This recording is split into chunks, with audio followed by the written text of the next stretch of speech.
le premier choc me vint sous forme des lois roulottes, qui furent prises pour voler au peuple sa véritable liberté. Je compris qu'il me fallait mener contre ces lois une agilation vigoureuse. Puis, ce furent les horreurs du Pendjab, qui commencèrent par le massacre Jallianwala, des Jallianwala Bagh, et arrivèrent à leur point culminant lorsqu'on donna l'ordre de me faire ramper les gens sur le ventre, de les fouetter publiquement et les autres humiliations indescriptibles, tellement étaient-elles hideuses.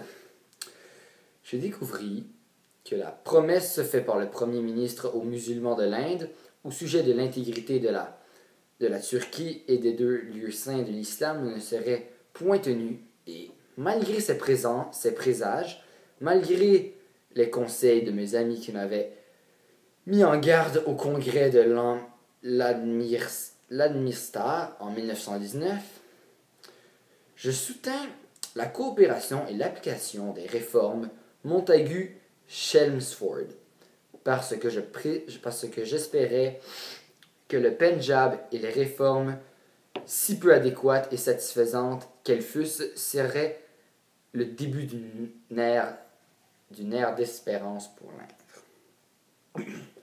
Le plus grand malheur, c'est que les Anglais et leurs associés indiens qui administrent le pays ignorent qu'ils commettent le crime dont je viens de parler. J'en ai la conviction.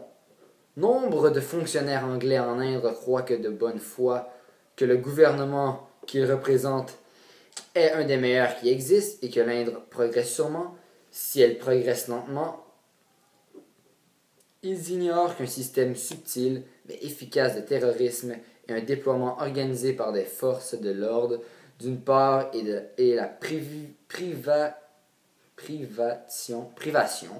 de tout moyen de défense d'autre part ont été émasculés le peuple et l'ont conduit à la dissimulation. Cette habitude épouvantable a contribué à l'ignorance, à l'illusion des admirateurs. Le paragraphe 124 du Code pénal, d'après lequel j'ai le bonheur d'être accusé, est au premier rang de ceux qui tendent à supprimer la liberté du citoyen. La loi ne peut donner ou régler l'affection. Si l'on n'a pas d'affection pour un homme ou pour un système, on doit être libre d'exprimer sa désaffection dans toute sa force, du moment que l'on n'a pas l'intention de se montrer violent ou d'inciter à la violence. Mais, d'après le paragraphe sur lequel vous appuyez vous vous appuyez pour nous poursuivre, M. Banker et moi, le seul fait d'exprimer la désaffection est un crime.